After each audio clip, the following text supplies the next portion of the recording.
झाला येडा पिसा रात रात जागल आईला लय भारी दिसता ना. ओ इकडे या. काय आहे? दुकानात जायचं इकडे या. आलो थांब.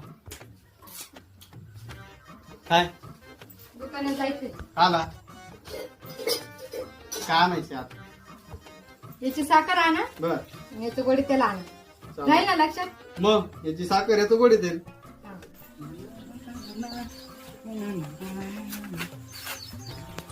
तेल साखर गोड तेल साखर. काय रे अरे दुकानात चाललोय हे काय आणायला लावलं?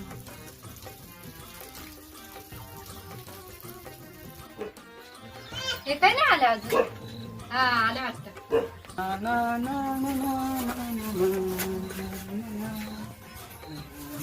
धर. हे काय आणलं? मला लक्षात नाही राहिलं मग येत घेऊन आलो परत म्हणलं तू बोलशील. बाई काय माणूस आहे हा.